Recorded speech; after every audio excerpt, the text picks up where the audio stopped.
네, 자동차연구원에 근무하게 된 이항구입니다. 본래 제가 산업연구원에서 한 34년 동안 근무를 하다가 얼마 전에 제가 자동차연구원으로 좀 이직을 하게 됐습니다. 이직 이유도 뭐 최근에 아마 아시듯이 저희가 뭐 산업의 수급 구조 보는 것도 굉장히 중요하지만 지금 기술의 워낙 변동성이 너무 심하기 때문에 그 좀 산업연구원에서도 근무하는 것보다 산업차원부에서도 좀 자동차연구원 쪽으로 가서 조금 산업과 같이 한번 연구를 해봐라 그런 어떻게 보면은 조금 뭐 제안이 들어와서 제가 옮기게 됐습니다. 그리고 최근에 그 자동차연구원의 과거에는 그 산업분석실이나 기술정책실 이런 쪽이 없었는데 작년 말에 아마 그런 그 기능을 만들어서 지금 한 7명이서 저랑 같이 작업을 하고 있습니다.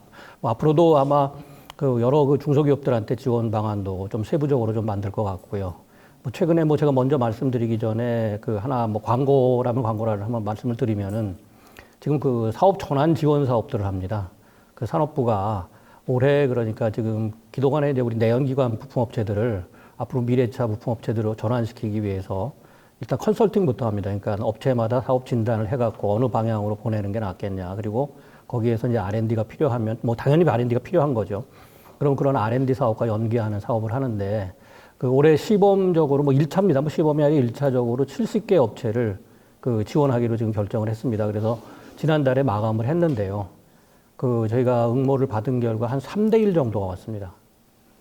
그래서 얼마 전에도 뭐 정부 조금 그 재정 쪽에 국회 쪽에도 얘기를 했습니다. 올해 그런 사업을 시작했는데 예산이 좀 부족한 것 같다. 지금 기대보다 그 기업들이 많이 들어와서 올해 전체 예산이 한 54억 정도 되는데요. 한 개 기업당 한 컨설팅 비용은 한 7천만 원 정도씩 가는 겁니다. 근데 이 비용 갖고는 상당히 부족한 것 같아요. 아마 올해 지금 국회가 열리고 있는데 상당히 좀 건의들 예산 좀 확보를 하고 그다음에 R&D 쪽도 이제 많이 좀 확보를 해달라 그렇게 지금 건의들을 하고 있습니다. 그래서 오늘 제가 이제 말씀드릴 내용은 뭐 이런 코비드19 사태, 코로나19 사태죠. 이와 관련해서 그 지금 자동차 뭐 얘기 드리나마나 먼저 저보다 더 잘 아실 겁니다. 지금 상당히 부품업계들 어렵다는 거는 뭐 이미 다 알려진 사실이고 또 이 사태가 뭐 단기간에 올 봄만 해도 끝날 게 아니냐 이런 얘기들을 했는데 뭐 상당히 그 자칫하면은 장기화될 가능성도 있고 이러한 지금 그 어려움 속에서 상당히 그 정부에서도 많은 지금 다각적인 지원 방안을 강구를 하고 있습니다. 그래서 그러한 내용들에 대해서 간단하게 말씀을 드리겠습니다. 네 단락으로 나눠봤습니다. 지금 자동차 산업 패러다임 변화는 뭐 잘 아실 겁니다. 이게 뭐 제가 두 번째 장에서 말씀드릴 전기동력, 자율주행 자동차 시대는 이미 전개가 됐습니다. 뭐 어제 뭐 테슬라 문제 때문에 상당히 그 언론에서도 좀 시끄러웠습니다. 근데 예상보다 저희들도 분석을 해봤지만 그렇게 뭐 기대 수준보다는 높지 않았습니다.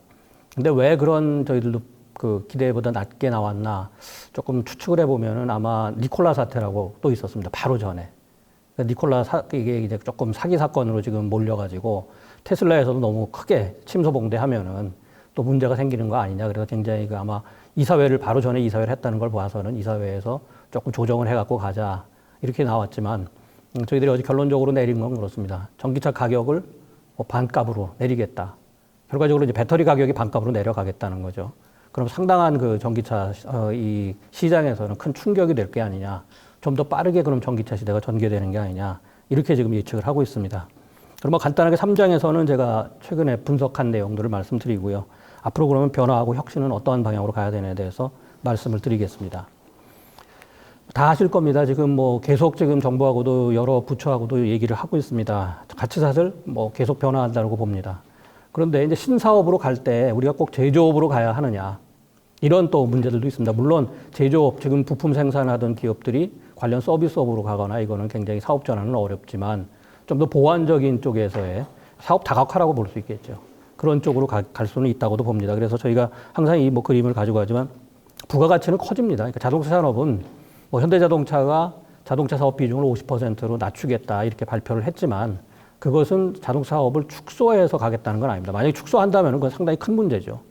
그러니까 지금의 자동차 사업은 유지해서 약간씩 늘려가면서 여타 뭐 지금 얘기를 했지만 로봇 사업하고 뭐 나는 비행기 쪽이죠. 나는 자동차 쪽이죠. 이런 쪽에 사업을 늘려가겠다고 하는데 저희들도 조금 뭐 그걸 지금 분석하고 있지만 어떻게 보면은 부품업계로서는 상당히 혼란스러운 게 아닌가 또 그런 또 평가도 해볼 수 있습니다.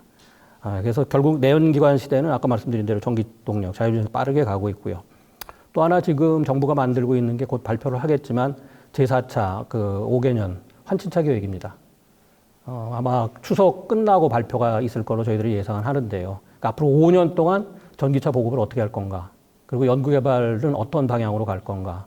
먼저 말씀드리면은 다 아시다시피 그 수소 전기차가 이번엔 중심입니다. 왜냐하면 그동안에 이제 전기차도 해왔고 자율차는 예비타당성 조사를 통해서 앞으로 7년 동안 1조 1천억 원 정도가 지원이 됩니다. 그렇기 때문에 두 개 이 분야에서는 이미 정부 지원 사업들이 확정이 됐고 진행이 되기 때문에 아마 수소 전기차 쪽으로 지금 좀 집중을 합니다. 그런데 저희가 1차 회의에서 많은 전문가들을 모셔놓고 회의를 할 때 중심이 딱 이 얘기가 나왔습니다. 그동안에는 기술 중심으로 분석을 했습니다. 그러니까 어떠한 기술로 가야 되느냐. 근데 이미 방향은 다 설정이 됐기 때문에 이번에는 기술 중심보다 그럼 수요자들이 뭘 원할 거냐. 이걸 중심으로 갑니다. 근데 약간 지금 그 수요 조사를 하는 바람에 조금 늦어지고는 있습니다. 근데 당연히 그 수요자 중심이라면 네 가지입니다. 여기서 말씀드렸듯이. 저희가 볼 적에는 이제 친환경 자동차. 이번에 외국에서 이제 코비드라고 그러죠. 그래서 코비드19 사태 이후에는 소비자들의 설문조사들이 많이 나오는데 친환경 자동차 쪽으로 굉장히 빨리 선호를 하고 있습니다.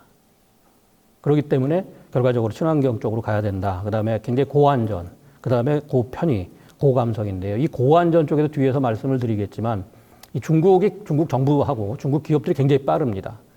저희가 이 코로나19 사태 나오자마자 중국에서 어떤 프로젝트가 나왔느냐. 헬스카 프로젝트가 나왔습니다. 그러니까 소비자들이 이제 공유 경제나 이런 거 안 타고 택시도 잘 안 타려고 하니까 결국적으로 안심하고 이러한 공유 차량도 탈 수 있게끔 내장이나 이런 거를 다 바꾸겠다는 거죠. 그래서 지금 중국에서는 아직 밝혀지지는 않고 있지만 헬시카 프로젝트가 지금 진행되고 있고 우리 소재 업체 쪽에서도 그러니까 항바이러스, 항균 소재 이런 것들을 지금 개발하고 있습니다. 제가 어느 기업이라고 말씀을 안 드리겠는데 상당히 큰 기업들도 지금 항바이러스 소재들을 개발하고 있는 걸로 저희들하고 지금 커뮤니케이션을 하고 있습니다. 그 다음에 이제 완성차 조립 쪽은 당연히 좀 축소된다. 부가가치 좀 낮아진다. 왜냐하면 앞으로 전기차 시대로 가면 상당히 부품이 단순해진다 이러기 때문에 이런 얘기들이 나오고 있지만 첨단 기술 부품 쪽으로는 계속 갈 수밖에 없다. 그리고 관련 서비스 쪽으로 갈 수 없다. 제가 3월부터 대구에 몇 번 왔었습니다. 왜 왔었느냐. 대구에서 그때 코로나19 사태가 굉장히 어려웠기 때문에 정부에서도 그러면 자동차, 특히 자동차 산업이 어려운 것 같다. 대구 쪽에 솔직히 다 아시겠지만 전장 부품 산업을 육성 기반을 좀 강하게 만들어야겠다 그랬습니다. 그래서 저희들이 몇 차례 와서 조사를 했고, 정부에서 지금 일부 지원은 되고 있습니다. 그런데 아까 말씀드렸듯이 아직까지는 자동차에 대해서 그렇게 크게 프로젝트들이 진행이 안 됩니다. 왜냐하면 자동차를 조금 사시적인 시각으로 보시는 분들이 많아요. 다 아시다시피 이게 자동차 산업이 너무 독점적인 구조가 아니냐. 그래서 정부가 지원을 해주면은 대기업들만 수혜를 받는 게 아니냐. 이런 인식들이 좀 있습니다. 그래서 예산을 늘려주는데도 그런 조금 한계가 있지만 지금 전체적으로 저희들이 계속 설득을 해나가서 아마 앞으로는 이런 부품 산업 쪽에서 상당히 많은 지원들이 마련이 될 걸로 봅니다. 그래서 아래에 저희가 적시해 놨지만 새로운 사업들도 지금 많이 나타날 걸로 예상을 합니다. 두 번째가 가장 큰 게 이제 시장입니다. 그럼 시장 전망이 어떠냐? 일각에서는 자동차 산업이 사양 산업이나 그런 건 아닙니다. 지금 제가 왼쪽에 그린 부분들은 저건 자동차 시장입니다. 하드웨어 쪽입니다. 보시면은 계속 물론 약간의 조정은 있지만 계속 커집니다. 지금 한 4조 5천억 달러 정도 되는데 2024년입니다. 앞으로 4년 후에 물론 코로나 쪽으로 일부 이제 영향을 받겠지만 24년까지는 영향을 안 받을 걸로 봅니다. 저희들이 볼 적에 한 2, 3년 정도는 받지만 24년 가서는 이제 약간 회복세로 돌아설 거다 이렇게 보는데 그때 가면은 약 5조 달러를 넘어가게 됩니다. 그러니까 계속해서 하드웨어 시장도 커진다는 것이죠. 그런데 그리고 이제 모빌리티 서비스 시장입니다. 그러니까 또 여기서 이제 모빌리티라는 단어를 저희들이 왜 썼느냐? 먼저 말씀드리면은 저희가 이제 국토부하고 자율주행 자동차 지금 포럼을 계속 하고 있습니다. 근데 요즘은 많이 모이진 못하지만 한 3년째 지금 하고 있는데 얼마 전 회의에서 이제 이러한 국토부 쪽에서 제안이 들어왔습니다. 결과적으로 자율주행차는 조금 먼 미래라도 최근에 보면 단거리 택배죠. 무인 택배 이런 것들을 좀 많이 만들어서 중소기업들이 참여하게끔 하는 프로젝트를 해야 하는 것이 어떠냐. 대부분의 참석자들은 찬성을 했고요. 거기에서 이제 한계가 나타났습니다. 뭐냐. 이게 자율차를 지금 3년째 저희들이 연구를 하고, 법제도 쪽입니다. 법제도 쪽으로 연구를 해보니까 지금 자동차 관리법을 갖고는 이게 굉장히 한계가 많습니다. 지금의 내연기관 자동차 관리법 갖고는 해결하지 못하는 문제들이 굉장히 많고 충돌이 굉장히 많이 된다는 거죠. 그래서 일단은 제가 그런 좀 건의를 했습니다. 지금은 자동차 저희가 그냥 일반적으로 vehicle이란 그냥 영어로 단어를 많이 씁니다. 전체적으로. 근데 이제 다들 모빌리티라고 쓰니까 모빌리티의 개념을 한번 정립을 하자. 그래서 지금 그렇게 하고 있습니다. 모빌리티란 과연 무엇인가? 그 뒤에서 간단하게 말씀을 드리겠지만 아직 뭐 확정된 건 아닙니다. 그렇지만 모빌리티란 개념을 새롭게 정하자. 그리고 새로운 모빌리티 관련 법제도를 만들어 나가자 하는 방향으로 설정을 했습니다. 그렇기 때문에 지금의 이제 자동차 관리법에서 많은 뭐 그것이 규제다 이런 얘기들이 나오는 것이 앞으로는 좀 해결될 걸로 봅니다. 그렇다면 이제 모빌리티 서비스 시장만 오른쪽에 놓고 볼 적에는 물론 약간 중복은 됩니다만 더 성장세는 큰 걸로 봅니다. 근데 이제 과연 여기에서 우리가 생각하는 서비스라는 게 그동안의 일반 서비스하고는 과연 뭐가 차별화될 것인가? 이제 그런 것들도 아마 지금 뭐 다 아시다시피 지금 모빌리티 서비스 시장이라고 해서 마스 시장이라고 그러죠. 모빌리티에서 서비스 시장인데 솔직히 여기에 대한 연구가 별로 없습니다, 우리가. 왜냐면 이해가 굉장히 그동안에 낮기 때문에 제가 한 2년 전부터 정부한테 범부처적으로 모빌리티에서 서비스 시장을 연구를 하자 그랬는데 잘 이게 먹혀 들어가지 않다가 아마 내년부터 시작할 것 같습니다. 그래서 이제 모빌리티에서 서비스 시장이 무엇인가 이거에 대해서 이제 정부 차원에서도 좀 그 연구들이 진행될 걸로 지금 알고 있습니다. 제일 그런데 걱정하는 게 우리가 이제 수출 중심으로 가야 되는데 지금 잘 아시다시피 보호무역주의 그리고 기술보호주의가 상당히 강화됩니다. 이건 뭐 우리 수출한테는 상당히 부정적인 영향을 미칠 수밖에 없겠고요. 전체적으로 이러다 보니까 뭐 산업 생태계가 변하고 공급망도 이제 변화한다. 이렇게 얘기를 합니다. 특히 최근에 뭐 ICT 기업들입니다. 정보통신 기업들인데 뭐 며칠 전 애들도 좀 만났습니다. 뭐 큰 대기업들이죠. 뭐 다 아시다시피 뭐 삼성도 그렇고 LG도 그렇고 SK도 그렇고 다 이 자동차 사업에 들어와 있습니다. 그러니까 모빌리티 사업을 하겠다는 것이죠. 그 외에도 저희가 이제 62개 대기업 집단이 있는데 약 17개 이상이 지금 들어와 있는 걸로 저희들이 파악을 합니다. 자동차 사업을 하겠다. 근데 구체적인 안들은 밝히지 않습니다. 그렇지만 이게 미래차 모빌리티 사업 쪽에 이제 들어오겠다. 이런 거죠. 그리고 그다음에 뭐 그 학문적으로는 저희들은 글로벌 밸류 체인이라는 얘기를 하는데 솔직히 저는 이거에 대해서 그렇게 큰 관심 없습니다. 왜냐하면은 저희들도 연구를 했고 지금 이게 통계를 분석을 하면 2015년까지 안 나옵니다. 5년 전 얘기를 갖고 자동차에 지금 얘기를 하는 거는 넌센스입니다, 지금. 또 하나가 지금은 글로벌이 아닙니다, 이미. 우리가 지역무역협정, 그래서 소위 뭐 우리도 많은 나라하고 자유무역협정을 했고 또 최근에는 북미 3국이 새로운 협정 내용을 바꿨습니다. 근데 내용들을 보면 뭐냐. 원산지 규정이 굉장히 강화됩니다. 그러니까 자기네 국가나 회원국에서 생산된 부품을 써야 됩니다. 그렇지 않은 국가들한테 이제 고관세를 물리겠다. 이렇게 되기 때문에 이제 우리나라에서 뭐 미국으로 지금 뭐 수출하는 건 큰 문제는 없습니다. 근데 예를 들어서 지금 멕시코에서 뭐 생산한 부품을 미국으로 가는데도 문제가 걸립니다. 왜? 거기에 또 인건비가 걸립니다. 그러니까 부품 제조의 약 40%를 시간당 임금이 16불 이상인 공장에서 만들어내야 됩니다. 안 그러면은 이게 받아주질 않는다는 거죠. 그러니까 점차 이제 미국 같은 시장에서는 미국산을 써라 이겁니다. 아니면은 우리랑 똑같은 경쟁 구조를 만들어 납품해라. 이게 상당히 이제 부담이 될 것이라는 거죠. 저희들도 뭐 최근에 코트라랑 제가 보고서를 써서 줬지만 이게 그 북미 시장에서의 큰 변화는 있는데 우리나라에서 수출하는 데는 그렇게 큰 문제는 없지만 지금 소위 멕시코로 뭐 잘 아시면 기아 자동차가 들어가 있지 않습니까? 근데 기아 자동차랑 동반 진출한 부품 업체들은 조금 부정적인 영향을 받을 수 있다. 이렇게 지금 평가를 하고 있습니다. 그래서 결국 뭐 국가로 우리 국내에서 뭐 앞으로 부품 생산을 많이 하자. 그래서 최근에 뭐 유턴법이라는 게 2013년에 만들어졌습니다. 근데 제가 2013년에 유턴법을 만들고 저희 연구원에서 한번 그거 분석을 해라 해서 그때 보고서를 썼었습니다. 자동차 산업은 유턴하기 어렵다. 왜냐하면 지금 우리 뭐 해외로 나간 것이 두 가지입니다.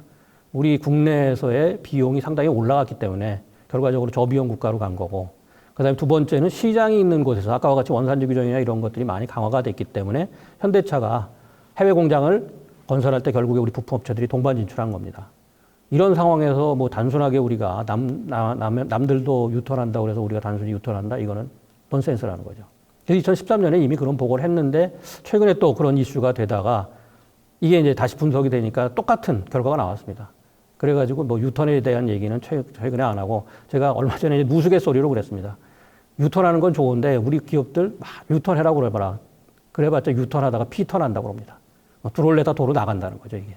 아직까지는 국내에 그렇게 그 생산 비용이나 이런 게 해외 쪽하고 경쟁을 할 때는 그렇게 아직은 녹록치 않습니다. 자, 독일 쪽에서 이제 분석을 한 겁니다. 독일도 지금 상당히 우리와 같이 피해는 그렇게 많지 않습니다. 근데 독일 쪽에서 워낙 자동차 산업 쪽 분석은 뭐 월등합니다, 어떻게 보면은. 그래서 보면 두 가지라고 봅니다. 자기네들은 전동화 쪽으로 확실하게 가겠다. 그 다음에 장기적으로 볼 때 여기 보시면 이렇게 8가지로 크게 나눠서 자기네들이 분석을 했더라고요. 그리고 거기에 대한 영향이 뭐냐. 당연히 수익성은 떨어진다는 겁니다. 앞으로. 근데 이것이 장기화될 때 하고 단기적으로 갈 때 하고 다르다는 거죠. 근데 이 사태 나기 전에 보쉬하고 컨티넨탈에서 독일을 대표하는 두 개 부품업체입니다. 전망치를 내놓은 바가 있습니다. 어떻게 전망치를 내놨느냐. 이미 아시다시피 세계 자동차 수요는 2018년부터 떨어졌습니다. 그러니까 2년 연속 수요가 감소를 하다가 올해는 조금 이게 회복되는 게 아니냐 했는데 다시 전망은 조금 그래도 올해까지도 어려울 거다. 이런 전망이 지배적이었는데 결과적으로 코로나19 사태 터지는 바람에 지금은 뭐 전망 자체가 의미가 없습니다. 저희들도 뭐 거의 한 달에 한 번씩 전망을 한다 하더라도 이게 과연 맞느냐. 그럴 정도로 전망이 어렵다는 거죠. 그래서 올해까지 이제 3년째 어려운데 아까 말씀드렸듯이 보쉬나 컨티넨탈은 이 사태가 아니었더라도 23년까지는 어려울 거다 이렇게 봤습니다. 그래서 저성장, 저수익 구조로 갈 거다. 근데 그 배경에는 뭐가 있냐. 바로 이 산업 패러다임이 바뀌는 거를 자기네들이 고려했다는 겁니다. 자, 투자는 앞으로 굉장히 많이 들어가야 되는데 결과적으로 자동차 산업이 2000년대, 2010년대 초부터 2017년까지 고도 성장을 해왔다는 것이죠. 그래서 잠깐 쉬어가는데 그 기간이 길어졌지만 이게 길어지면서 보니까 결국 산업 패러다임 바뀌는 거랑 맞물리더라.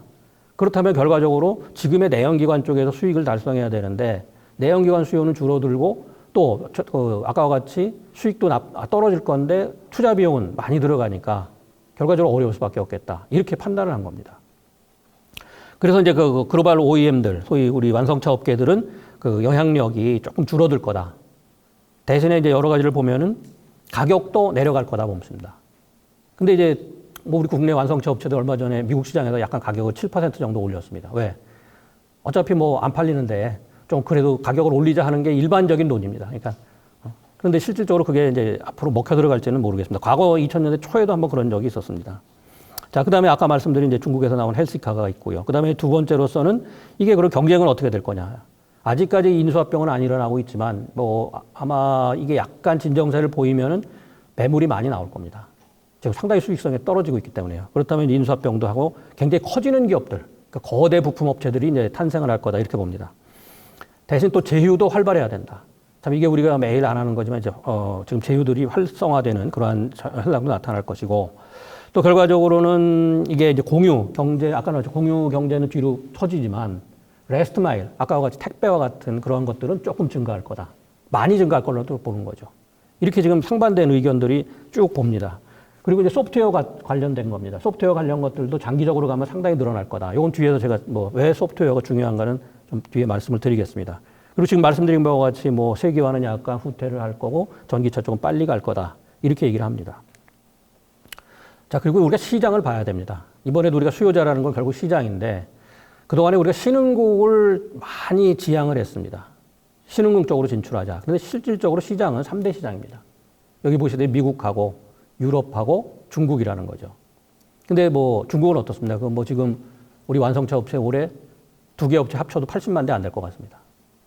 상당히 지금 어렵다는 거. 가동률이 그러면 지금 60만 대를 줄여놨어도 올해 가동률 35%도 안 나옵니다. 그럼 그거는 뭐 뻔한 거죠. 그러니까 적자가 날 수밖에 없다. 그럼 결국 동반 진출하는 업체들은 대부분이 다 부품업체는 중국 시장에 적자를 볼 수밖에 없다. 이런 상황이고요. 그래서 신흥시장으로 뭐 가기보다는 다시 우리 전공법으로 갈 수밖에 없습니다. 그러니까 미국과 유럽 시장을 공략하고 또 중국 시장도 공략해야 되는데 저희 경험상, 연구 경험상 자동차 산업은 한 번 빠져나온 시장에 들어가려면 굉장히 어렵습니다. 그건 뭐냐? 바로 중국 시장입니다. 이 사례가 언제 있었느냐? 1980년대 초에 폭스바겐이 일본 업체들한테 밀려서 미국 시장에서 빠져나온 겁니다. 그러면서 다시 폭스바겐이 미국 시장 들어가는데 20년 이상 걸렸습니다. 그리고 지금 들어가 있어도 시장 점유율이 3%도 안 됩니다.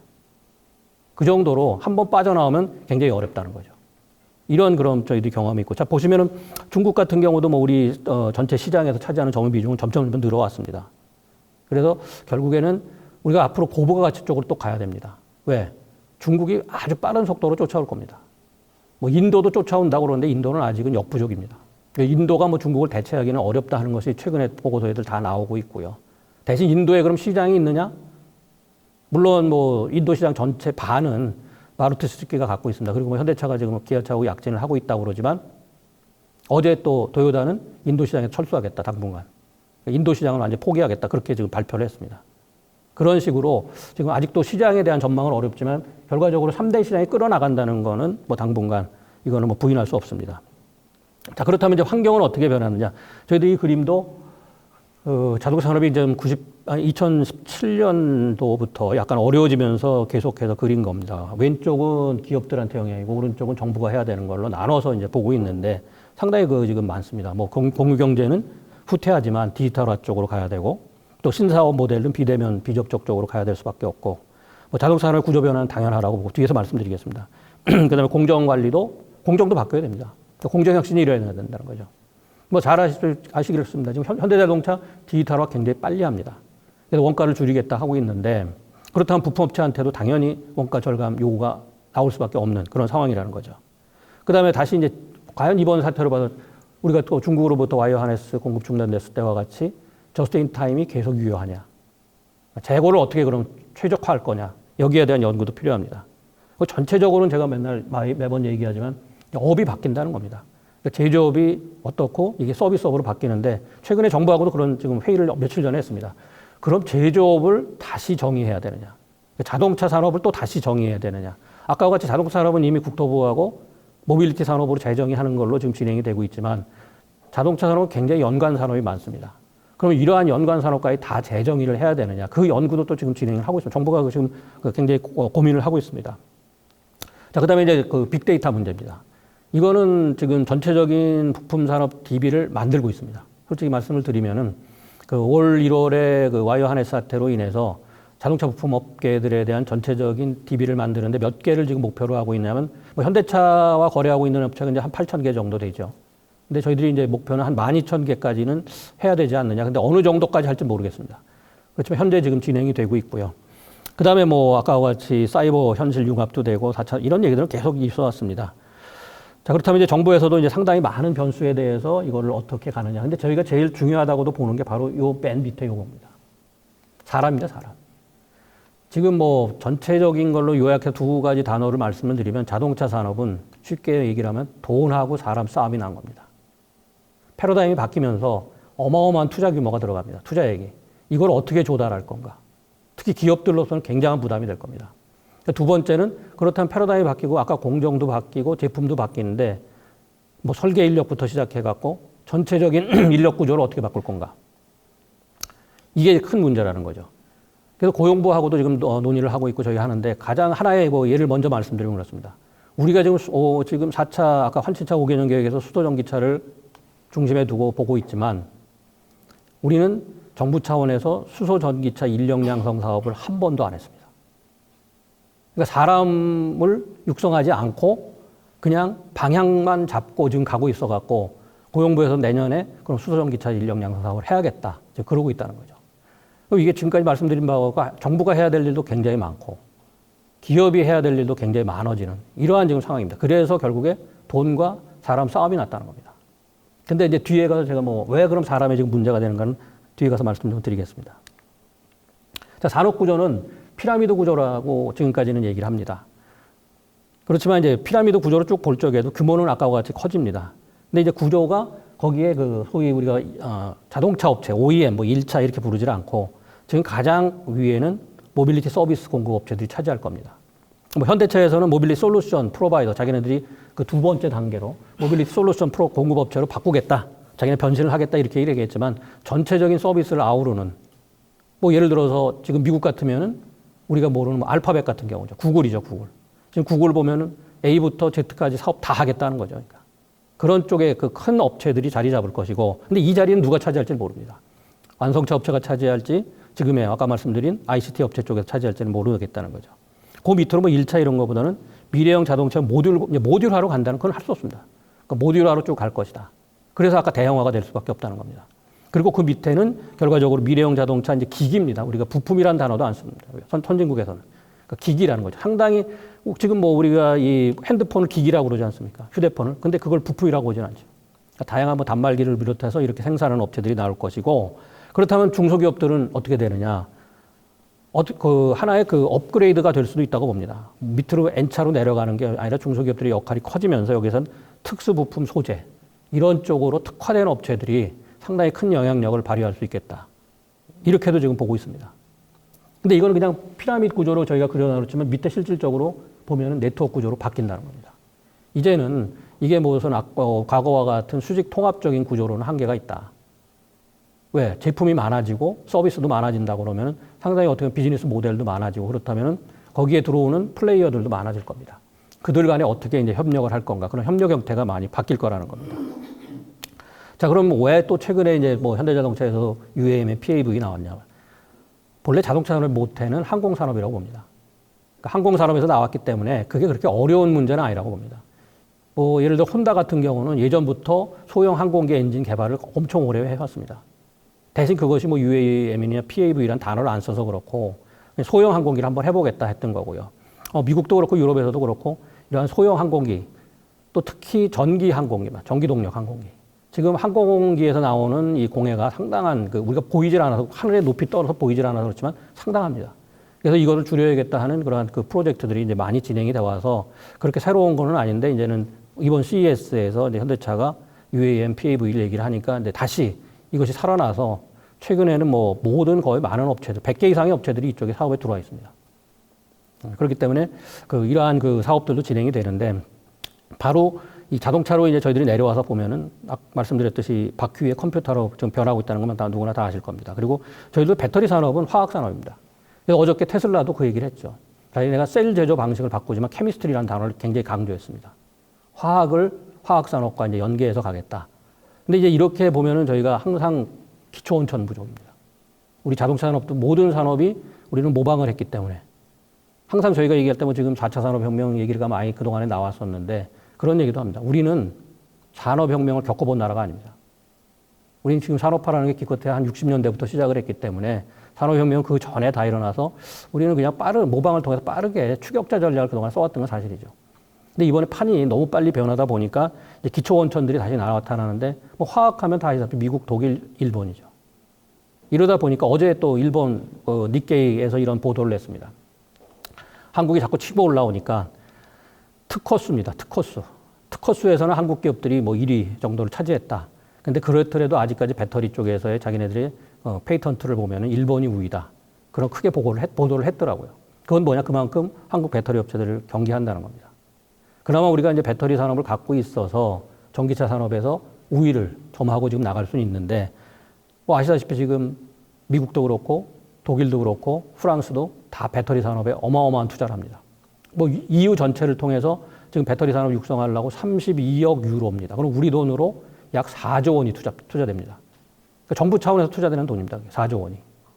그래서 배터리를 지금 양성하기 때문에 앞으로 이런 배터리 쪽에서도 상당히 그 경쟁이 심화될 걸로 지금 예상을 하고 있습니다. 그래서 아까 이제 업과 장의 업분 말씀드린 또 장이 변합니다. 장이란 건 뭐냐? 결과적으로 경쟁과 협력입니다. 누구랑 경쟁을 할 거고 누구랑 협력을 할 건가가 다 바뀔 겁니다. 옛날에 이 장이란 단어를 누가 얘기 많이 했느냐? 일본 사람들이 많이 했습니다. 그러니까 외환위기 겪으면서 그 시절을 조금 잊어먹고 있는데 이 지식산업이라고 얘기들 많이 했죠. 솔직히 실체는 없는 겁니다. 지식산업은. 그냥 지식 집약 업종이 모이면은 지식산업화 된다. 이렇게 보시면 됩니다. 그러니까 결과적으로는 하드웨어가 중심이 아니라 앞으로 사람 중심한 지식이 굉장히 중요해지는데 그러다 보니까 데이터도 문제가 많이 나왔었고요. 뭐 일본에 유명한 학자가 있었습니다. 그때 96년에 이런 얘기를 했습니다. 앞으로 장이 바뀐다. 벌써 그런 그 예견을 많이 했다는 거예요. 뭐 노나카 이쿠지로라고 있었습니다. 근데 우리는 그때 협력이 그래서 굉장히 필요하다. 그리고 일본 기업으로서는 그 당시에 협력은 누가 해야 되느냐? 중소기업 간 협력을 해야 된다. 그렇게 얘기를 했습니다. 그래서 일본 정부가 신협업법이라는 걸 만든 게 2006년입니다. 왜 신협업법을 만들었느냐? 중소기업들 간의 협업을 통해서 융합 기술을 개발해라. 앞으로 21세기는 융합의 시대다. 아주 확실히 밀고 갔다는 거죠. 그런데도 일본은 지금 어떻게 됐습니까? 제조업이 과거 같지 않습니다. 상당히 밀리고 있죠. 자동차 산업도 지금 일본 어떻습니까? 도요타 하나 빼놓고는 굉장히 어렵습니다. 뭐 닛산은 이미 팔려갔고요. 혼다도 요즘 어떻게 됐습니까? 자기 혼자 살기 어려우니까 GM하고 협력을 하게 된 겁니다. 그리고 나머지 조그마한 업체들은 전부 도요타 산업으로 다 들어갔습니다. 그런데도 아직 부품은 버티고 있어서 일본 자동차 산업이 버티는 겁니다. 그건 뒤에 또 말씀을 드리죠. 그래서 전체적으로 뭐 이건 뭐 그동안 많이 나왔던 얘기인데 제가 그냥 종합해서 우리는 그럼 6가지를 봐야 됩니다. 이제 커넥티비티, 연결성 문제, 그다음에 자율차, 아까 말한 모빌리티, 공유경제, 그다음에 전동화, 디지털화. 이거를 지금 우리 자동차 산업이 다 껴안고 가야 된다는 겁니다. 그러다 보니까 정부로서도 굉장히 정책적으로 복잡해지고 기업들도 그런데 하나 바뀌어야 될 게 바로 인식과 사고입니다. 이게 잘 안 바뀌는 것 같아요. 아직도 전동화 해야 된다 하면은 학계에서는 굉장한 반발합니다. 저희가 한 2주 전에 뭐 비공개로 한 3시간 동안 온라인을 통해서 이 전동화에 대해 회의가 있었습니다. 근데 상당수의 부분, 그 전문가들이 그 회의에서 전기동력화 안 된다고 그랬어요. 그래서 제가 참 조금 한탄스럽더라고요. 자, 세계가 이렇게 바뀌고 있는데 그냥 그런 얘기 했습니다. 이게 밖으로 싸움할 때가 아니에요. 밖으로 싸움하다가는 다 망합니다, 이게. 자, 그렇다면 또 뭐 지금 스마트 모빌리티뿐이 아니라 스마트 시티하고도 연계가 됩니다. 당연히 도시화는 진행이 됩니다. 대형 도시, 대도시들이 나타날 것이다. 근데 이것도 이번에 코비드19 사태 때문에 어떻게 될지 모릅니다. 왜냐하면 사람들이 조금 원격으로 살려고 그러기 때문에 그동안의 전망들은 대형 도시들이 전 세계적으로 많이 생겨나갈 것이다. 그래서 도시화가 되면 결국적으로는 교통 체증 문제하고 환경 문제가 발생하게 되겠죠. 그래서 교통 체증 문제를 해결하기 위해서 뭐 커넥티드 카나 또 뭐 반자율 주행 자동차나 이런 것들이 개발이 된 겁니다. 그리고 또 대도시화가 되니까 이제 물류 수요도 증가한다. 그러니까 어떻게 되든 물류 수요는 증가할 것이다. 특히 온라인 쪽은 많은 관심이 있었습니다. 근데 이번 코로나 사태로 인해서 하여간 이러한 아까 말씀드린 라스트 마일 쪽에 물류 수요는 상당히 많이 증가할 걸로 지금 봅니다. 그렇다면 이제 마지막으로 그 혁신적인 해결 방안을 어떻게 강구할 건가? 솔직히 우리 지금 그렇습니다. 이 스마트 시티 일단 세종시하고 부산시가 지정이 되어 있습니다. 그리고 앞으로 확대해 나가겠다. 그리고 곧 뭐 세종시에서도 몇 년 내에 스마트 시티를 완결하겠다 하는데 제가 미국 사례를 보면 약간 고개가 갸우뚱합니다. 미국은 그 경쟁을 통해서 미국 내 7개 도시를 선정했습니다. 근데 그게 대도시를 선정한 게 아니라 약 우리로 얘기하면 한 중급 규모의 도시를 선정하고 한 도시당 정부에서 4천만 달러, 우리 돈으로 얘기하면 한 450억씩 줬습니다. 그리고 2040년까지 결과치를 내봐라. 그만큼 복잡하다는 거죠. 이게 굉장히 그 스마트 시티들을 우리는 너무 물론 우리가 건설 쪽에 경쟁력이 있어서 그런 게 아니냐 하는데 우리는 하드웨어의 경쟁력이지 엔지니어링의 경쟁력은 건설 쪽에 그렇게 없습니다. 그래서 이런 것들도 지금 하고는 있지만 너무 이제 많이 벌려놓고 세부적인 전략들을 다시 만들어야 되는 게 아니냐 이렇게 보고 있습니다. 아까 전기동력차 판매는 지금 늘어나는 걸로 계속 지금 뭐 얘기를 하고 있고 작년까지 한 720만 대 보급이 됐습니다. 하나 문제가 아직도 EU에서 벌금에 대해서 상당히 그 관심이 낮더라고요. 이게 저희들이 보면은. 자, 올해부터 시작을 하려다가 1년 연기해서 21년부터 이제는 카운트를 합니다. 근데 올해 것도 95% 들어갑니다. 그러니까 올해하고 내년에 EU 시장에서 각 업체들이 내연기관하고 비내연기관, 친환경차를 어떻게 파느냐 해갖고 이거를 계산을 합니다. 그래갖고 결국 CO2 배출이 많은 기업들한테 벌금을 물린다는 거죠. 언제 물리느냐? 22년 아마 초에 물리게 될 겁니다. 지금 업체에 따라서 완전 면제받을 수 있는 업체는 큰 업체 중에서는 도요타로 봅니다. 도요타는 왜냐하면 유럽에서 파는 자동차 전체가 하이브리드입니다. 하이브리드다 보니까 95g을 평균적으로 맞출 수가 있어요. 근데 도요타도 걱정합니다. 왜냐? 저희들이 올 2월에 제가 한국 도요타 사장하고 만났습니다. 만나서 2시간 동안 둘이서 얘기를 했는데 그때 그 얘기를 하더라고요. 자기네들도 굉장히 고민이 된다. 왜? 하이브리드에 너무 치중하다가 전기차를 놓쳤다. 그래서 전기차를 2025년에 자기네 내부 계획으로는 50만 대밖에 못 팔 것 같다. 그리고 일주일 있다가 일본 아까와 같이 언론에서 대단히 크게 보도했습니다. 도요타 2025년에 전기차 50만 대 판매. 그래서 결과적으로는 전기차 시대에 뒤졌다. 이렇게 나왔다는 거죠. 근데 현대차는 작년부터 2025년 현대기아 합쳐서 100만 대 얘기를 했습니다. 그래서 저희들이 자, 그러면 현대기아차가 처음으로 도요타를 미래차 쪽에서 앞선다는 거죠. 그런데도 아직 학계에서는 상당한 반발이 나옵니다. 이런 것들이 어떻게 보면 부품업체들 발목을 잡는 게 아니냐. 저희들이 그런 걱정을 하고 있다는 겁니다. 그리고 이건 뭐 다 뭐 수소차는 지금 전기로 수소차는 장거리 대형으로 가고 이렇게 가는데 이것도 지금 판도 다 바뀝니다. 이미 뭐 전기차에서도 다 나오고 있고 얼마 전에 뭐 벤처기업이지만 승용차에서도 한 번 충전해서 800km 이상 달리는 모델도 나왔습니다. 지금 뭐 중형 트럭, 대형 트럭에도 다 전기동력화는 한다는 것이죠. 그래서 어디라고 볼 수는 없습니다. 지금 굉장히 그 변화의 시대라고 보는 것이죠. 자, 그렇다면 하이브리드입니다. 얼마 전에도 이게 자동차연구원에서 이 보고서를 보고 저희들이 낸 건데 마일드 하이브리드 쪽이 뭐 앞서갈 것이다. 그렇지만 이게 오래 가지는 않을 거라는 거죠. 결국 내연기관 쪽은 마일드 하이브리드 쪽하고 기존의 풀 하이브리드가 이제 같이 끌고 나가는 그러한 걸로 보이겠지만 여기 보시더니 디젤은 오히려 25년엔 제로로 갔다가 1%로 다시 늘어나는 걸로 봅니다. 왜냐하면 그래도 디젤이 쓰이는 데가 있을 거다. 그렇지만 이건 1%라는 겁니다.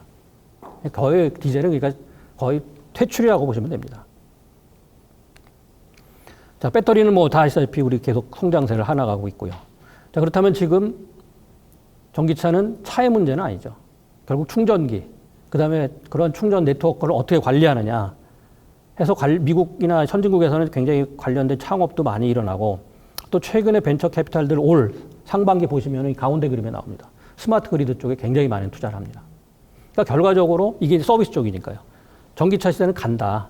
그쪽으로 갈 수밖에 없는데 새로운 자본들은 이런 아직 충전 하부 구조가 충분치 않고 또 충전의 용이성, 편리성을 해야 되기 때문에 이런 스마트 그리드 쪽에 굉장히 많은 지금 투자들이 되고 있다는 것이죠. 아까 말씀드린 800km 가는 게 바로 루시드 에어 쪽이 한 번 충전에 800km를 갑니다. 그 다음에 이스라엘 스타트업들도 이러한 지금 플랫폼 만들어서 다양한 자동차를 가겠다. 근데 왜 그럼 이스라엘이 이렇게 잘 가느냐? 딴 게 없습니다. 월가하고 붙어 있기 때문에 그래요. 잘 아시다시피 월가에는 전부 주이시들입니다. 상당수가 주이시들이라서 끌어주는 거예요. 그런데 제가 이제 5월 5일 얘기라고 항상 얘기를 하는데 우리 어린이날 5월 5일에 포드의 CTO 밑에 바로 이제 비서실장이라고 보면 됩니다. Chief of Staff니까. 근데 포드 연구소에도 2인자입니다. CTO 바로 밑에. 그분이 이제 전화를 했어요. 그래서 이제 여러 가지 얘기를 하다가 이제 마지막에 이런 얘기를 하더라고요. 자기가 한국을 지금까지 10년을 다녀봤는데 한국에도 굉장히 미래차 쪽에 우수한 업체들이 많은 것 같다. 근데 왜 한국에서는 매번 이스라엘만 쳐다보고 있느냐. 그러니까 우리 벤처기업, 우리 중소기업들 살리려고는 안 하고 왜 그러느냐. 그래서 최근에 저희가 어느 지역이라고는 말씀을 안 드렸는데 어느 지역에 가서 지금 이러한 전기차 부품 갖고 굉장히 고민하는 데가 있어 얘기를 했습니다. 만약에 필요하면 우리가 포드나 GM의 이 네트워크를 만들어 주겠다까지 했습니다. 정부에서 그걸 원하고 있고요. 왜냐하면 예를 들어서 포드의 CTO, Chief of Staff는 소개해 줄 수 있습니다. 업체들을. 자기가 결정할 수 있다는 거죠. 과거에 제가 한번 그런 경험을 했습니다. 그 GM 본사의 그 구매 부서가 아니라 R&D 파트에 좀 고위직하고 얘기를 해서 한국 기업 하나가 R&D 파트를 통해서 GM에 납품하게 된 경우도 있었어요. 잘 모릅니다. 그러니까 한국 기업을 잘 몰라요. 왜? 우리는 뭐 아시다시피 현대차로 이렇게 중심이 돼 있기 때문에 협력업체가 누군지를 해외에서는 모릅니다. 근데 저희들이 그동안 쭉 돌아다녀 보면 많은 이런 얘기를 해요. 자, 뭐 현대나 삼성이나 LG가 큰 거는 그 협력업체들이 굉장히 잘 현대차, 삼성, LG하고 생태계를 만들어서 이렇게 다 큰 거 아니냐. 그럼 그 업체들과 한번 국제 협력을 하고 싶은데 그게 누구냐 이렇게 얘기해요. 근데 그걸 얘기를 합니까? 그거는 본래 금기화되어 있습니다. 뭐 저희들은 그걸 알고 있습니다. 정보차입원은 그걸 알고 있는데 지금까지는 한 번도 그걸 공개 안 했습니다. 왜? 대기업에서도 그걸 공개하지 말아달라. 그건 기업 비밀이기 때문에.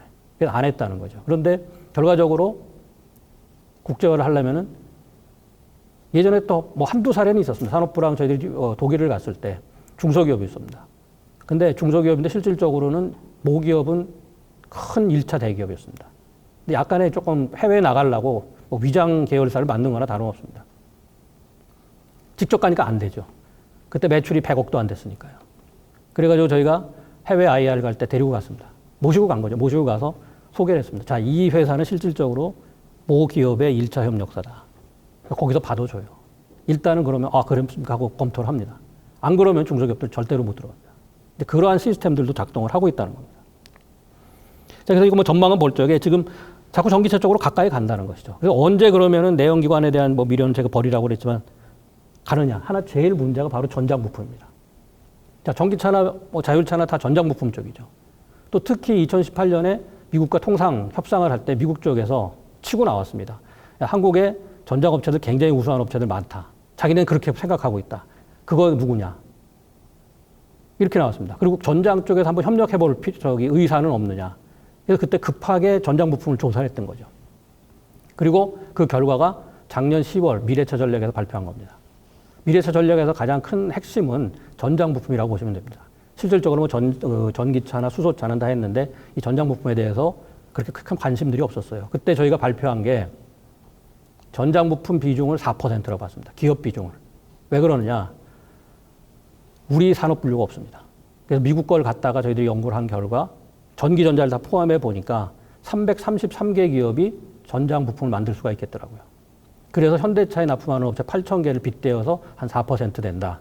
그리고 정부에서 그런 목표를 2030년, 10년 동안 이것을 4%에서 20%로 끌어올린다. 이렇게 발표를 했습니다. 그 왜 20%냐? 그러면 몇 개냐면 약 1,600개입니다. 미국이 지금 부품업체들 중에서 그 친환경이라고 보시면 됩니다. 친환경 부품을 만들 수 있는 업체가 1,200개가 넘어갔습니다. 그래서 그거와 비교를 해갖고 저희들이 발표를 한 겁니다. 그런데 실질적으로 다시 그걸 놓고 하나하나 따져 들어가 보니까 100개밖에 안 나옵니다. 우리 전장 부품을 만들 수 있는 업체는 한 100여 개밖에 안 나온다는 거죠. 그래서 야 이거 빨리 가야겠다. 그래서 사업 전환이 지금 시작되는 겁니다. 아까 모두에 말씀드린 그런 사업 전환을 왜 해야 되느냐. 그런 검토를 다 했다는 거죠. 자, 이것도 뭐 지금 브룸버그에서 나왔지만 하여간 2035년경 당하면 내연기관하고 전기차하고는 역전이 될 거다. 이렇게 해서 다 보고 있다는 거죠. 그렇다면 길어야 15년 남았습니다. 상용차로서는 라이프 사이클로 본다면 2번도 안 남았고 승용차로 보면은 2번 반이나 남았을까 이럴 정도입니다. 라이프 사이클로 보면. 그러니까 굉장히 시간이 그렇게 많지 않다는 겁니다. 자, 두 번째로 이제 커넥티드 카입니다. 뭐 커넥티드 카도 뭐 제가 삼성 디스플레이에서 그린 거를 가지고 했지만 굉장히 지금 빠르게 발전을 합니다. 그리고 시장 규모가 지금 2030년에 1조 달러입니다. 이 관련된 그 규모만 1조 달러. 우리 돈으로 1,100조 원이네, 1,100조 원. 우리 자동차 산업이 지금 굉장히 크다고 해도 2018년 기준으로 자동차 완성차하고 부품하고 다 합쳐서 260조 원입니다. 그럼 우리 자동차의 약 4배 되는 규모의 커넥티드 카 시장이 열린다는 거죠. 그러니까 이러한 통계들을 가지고 볼 적에 굉장히 저희들이 볼 때 또 바로 뭐 잘 아는 아다스입니다. 아다스 시장도 지금은 우리가 굉장히 빨리 가는 것 같지만 이게 레벨 2라고 보는 거죠. 근데 최근에 보면 첨단이 아니라고 봐요. 기존에 있는 뭐 크루즈 컨트롤 이런 것들은 과거에도 있었다. 이걸 어떻게 해도 첨단화 시키느냐 이런 얘기들을 하고 있고요. 그래서 결과적으로 다양한 첨단 기술 부품들을 개발해야 되고 또 소프트웨어하고 시스템을 개발해야 된다. 이런 이제 과제를 안고 있다는 거죠. 자, 지금 뭐 군집 주행도 다가오고 있습니다. 그 자율 셔틀도 중국하고 미국에서는 다 이렇게 하고 있고 자율차의 모습도 보이는데 최근에 이제 하나 특징이 뭐냐? 바로 자율차 전용 도로를 만들었다는 겁니다. 이게 디트로이트에서 이제 디트로이트 시에서 애너버가 64km에 자기네 지정을 했습니다. 거기는 뭐 레벨 5는 그 라인만 타고 가면 되니까 레벨 5도 들어갈 수 있겠죠. 옆에서 간섭하는 게 없기 때문에. 그래서 중국에서 금세 또 따라했습니다.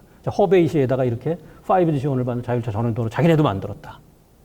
그러니까 또 영국 정부는 여기 안 왔었는지 모르지만 내년에 그럼 영국 정부도 자율차 전용 도로를 만들겠다. 지금 이렇게 그러니까 하부 구조 쪽으로도 굉장히 빨리 가고 있다는 겁니다. 뭐 구성 요소 뭐 지금 시간이 없기 때문에 그냥 넘어가겠습니다. 이거는. 자, 그다음에 무선 충전도 빨리 갑니다. 우리는 뭐 차 밑에서 하는 것뿐이 아니라 지금 폭스바겐은 로봇을 이용해서 로봇이 돌아다니면서 우리 지금 뭐 차 만약에 기름 떨어지면 조그만 소형 탱크 주유소 탱크가 가서 주유해 주듯이 바로 로봇을 가지고도 충전을 해주겠다. 또 도요타 우븐 시티도 하는데 이게 뭐 도요타 시티 바로 옆에 만들고 있죠. 근데 딴 거 아닙니다. 여기에다가 자기네들 근로자들을 정착시키겠다는 겁니다. 바로 옆에다가 아주 첨단 도시를 만들어 가지고 여기에 하면서 자기네 모든 테스트를 다 해보겠다는 거죠. 그러니까 사람이라는 겁니다. 사람. 도요타도 굉장히 사람을 중시하는 도죠. 그다음에 뭐 하이퍼루프 이것도 일론 머스크가 했지만 이미 두바이에는 스테이션이 만들어서 또 시험하고 있다는 거죠. 그러니까 굉장히 기술이 빠릅니다. 그다음에 뭐 블록체인도 가고 있는데 벤츠 같은 데서는 올해 좀 장기적으로 보자. 이거는 시큐리티 문제는 굉장히 장기적으로 봐야 돼서 2039년까지 상당히 여기에는 많은 걸림돌이 있으니까 이렇게 본다는 거죠. 자, 그래서 이제 다시 모빌리티 쪽으로 갑니다. 그래서 모빌리티 서비스 쪽으로는 가는데 여기에는 다양한. 자, 그렇다면 뭐 현대차에서 금세 만들어냈죠.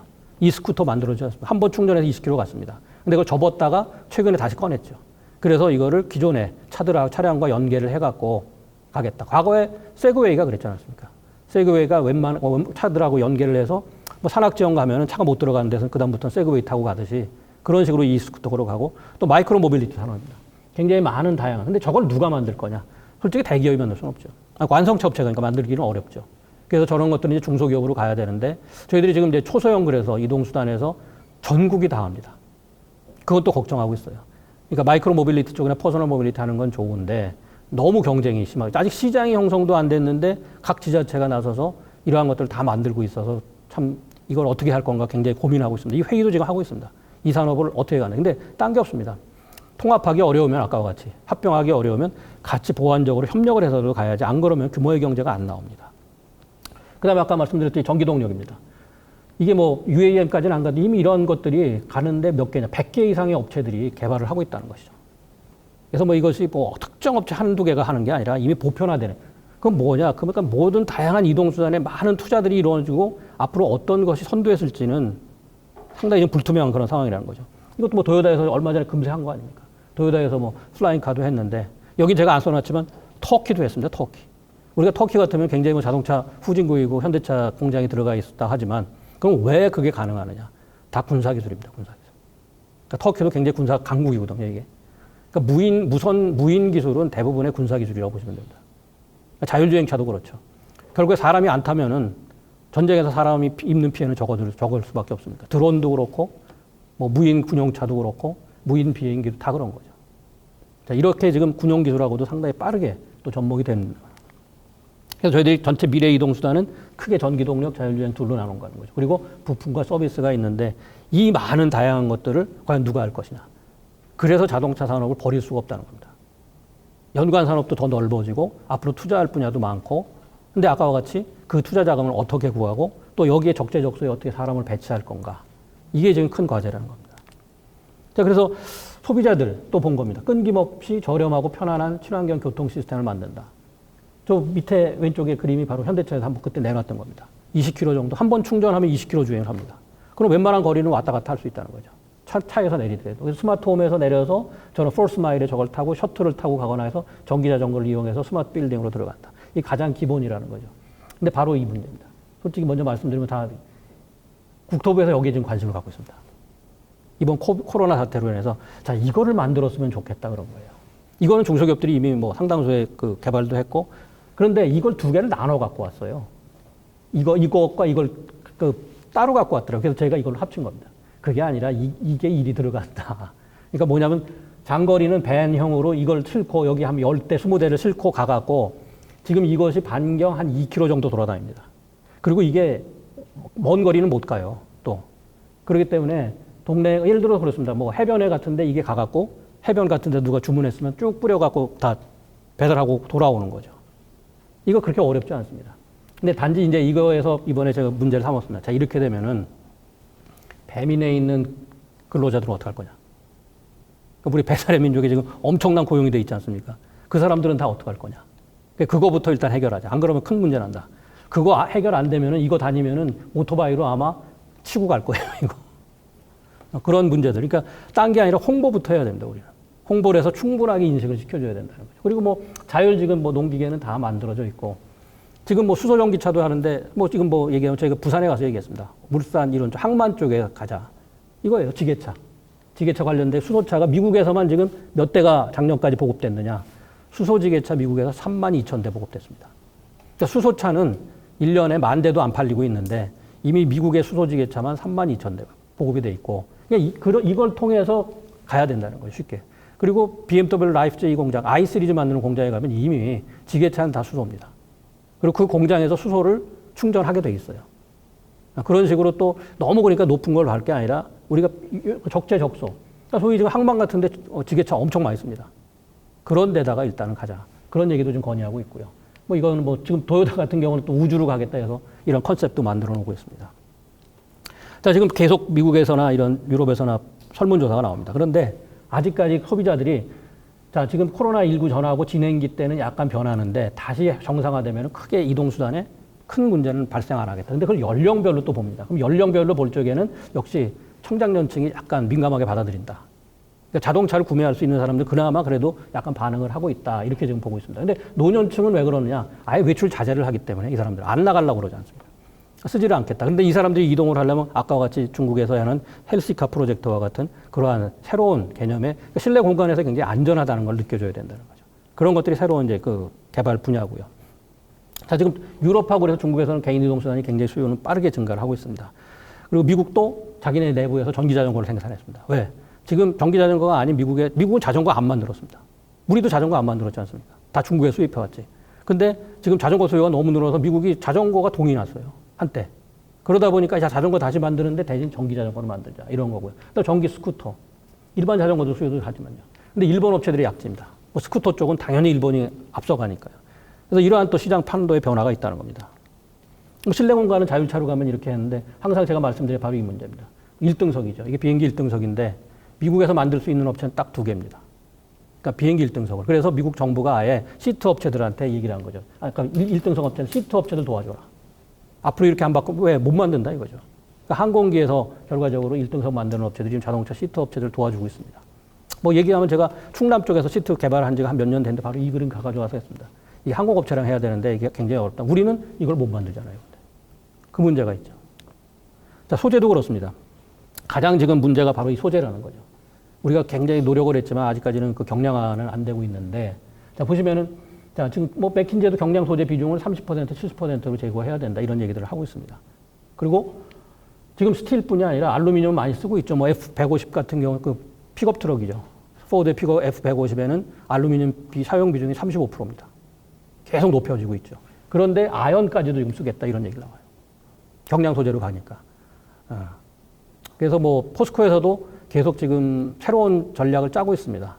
지금 코로나 때문에 저희랑 얘기를 못 하고 있는데 계속 연기는 되지만 포스코에서도 수요처를 발굴하려고 합니다.